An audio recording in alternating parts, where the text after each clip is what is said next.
Gempa bumi bawah laut telah memicu retakan besar di bawah air. Luapan air pun mulai memenuhi celah ini dan dibarengi dengan gelombang laut yang kian menyebar. Awalnya sih cuma setinggi 0,3 meter, tapi lama-lama makin menjulang setelah gelombang ini mendekati pantai. Sesampainya di perairan dangkal, kecepatannya mulai melambat lantaran cuma bagian dasarnya yang pertama kali menyapu daratan. Akibatnya terbentuk efek vakum yang menurunkan level air dari bibir pantai. Pelabuhan dan dasar laut pun semakin terlihat jelas. Setelah itu, dinding air raksasa menerjang pesisir, menyapu semua objek yang dilaluinya. Nah, beberapa saat kemudian, gelombang susulan biasanya muncul, atau bisa juga disusul dengan tanah longsor di dekat perairan luas. Sejumlah pohon, tanah, dan bebatuan ikut tercebur ke danau atau laut, sehingga menimbulkan gelombang tsunami besar. 5% tsunami di seluruh dunia disebabkan oleh letusan gunung berapi. Erupsi ini bisa menggerakkan banyak air dan memicu gelombang tinggi. Sebagian tsunami juga disebabkan oleh meteorit yang jatuh ke bumi. Kalau salah satu objek ruang angkasa superhot ini jatuh di laut, kekuatannya akan mampu menggerakkan air dan memicu tsunami dahsyat. Biasanya tsunami mulai terjadi saat gelombangnya setinggi 0,3 meter. Nah, itu yang disebut gelombang kecil, kurang lebih setinggi pinggang manusia rata-rata.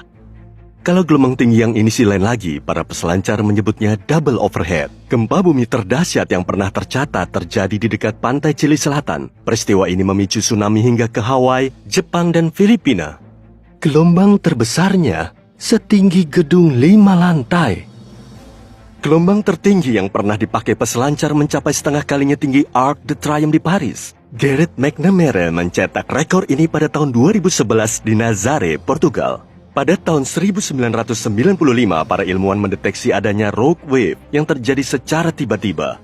Saat itu mereka mengamati gelombang setinggi 25 meter yang bahkan lebih tinggi dari pesawat penumpang terbesar di dunia, Airbus A380. Gelombang raksasa ini dikelilingi oleh gelombang lebih kecil setinggi 6 meter.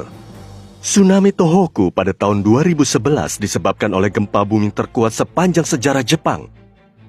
Gelombang tertingginya hampir setengah kali tinggi jembatan Brooklyn. Erupsi Gunung Krakatau pada tahun 1883 menimbulkan dentuman paling kencang yang pernah terdengar di seluruh dunia. Gelombang tsunami tertingginya setinggi patung Liberty. Tsunami April Mop pada tahun 1946 disebabkan oleh gempa bumi kuat di dekat Alaska. Gelombang tertingginya sedikit lebih tinggi dari Kolosium di Roma. Tsunami Aceh pada tahun 2004 lalu berawal dari Samudra Hindia. Bencana ini disebabkan oleh gempa bumi kuat di bawah laut. Akibatnya terjadi rentetan gelombang tsunami.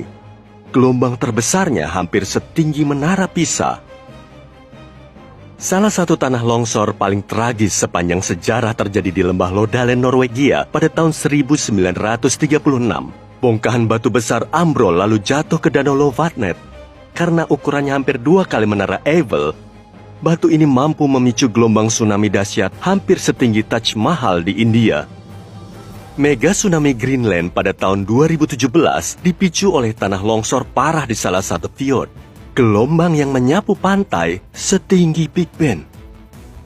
Erupsi gunung berapi dahsyat menyebabkan tanah longsor dari kubah lava berumur 4.000 tahun. Peristiwa ini menyebabkan mega tsunami gunung berapi Unzen. Gelombang terbesarnya sampai setengah kali tinggi Space Needle di Seattle. Mega tsunami Fogo terjadi 73.000 tahun yang lalu, saat sebagian gunung Fogo runtuh ke laut. Gelombang terbesarnya setinggi Monumen Washington. Saat Gunung St. Helens meletus di puncaknya yang setinggi 457 meter, tanah longsor parah juga terjadi. Bagian dari longsoran ini jatuh ke Danau Spirit, lalu memicu gelombang yang tingginya lebih dari setengah kalinya Menara Eiffel. Mega tsunami Bendungan Vezon terjadi saat tanah longsor menyeret 255 juta meter kubik pepohonan, tanah, dan batuan ke dalam danau. Lalu luapan gelombang besar menyapu semua objek di sekitarnya. Jembatan Golden Gate aja masih kalah tinggi loh. Tanah longsor di Teluk Lituya, Alaska telah menyebabkan salah satu gelombang terdahsyat sepanjang sejarah. Mega tsunami ini menerjang daratan, menyapu pepohonan, tumbuhan, dan tanah kebatuan dasar. Tinggi gelombangnya bahkan melebihi setengah kali tinggi Burj Khalifa, gedung tertinggi di dunia. Sepertiga dari gunung berapi Molokai Timur di Hawaii runtuh dan materialnya jatuh ke Samudra Pasifik. Peristiwa ini memicu gelombang tsunami kurang lebih setinggi gedung tertinggi kedua di dunia, Menara Shanghai.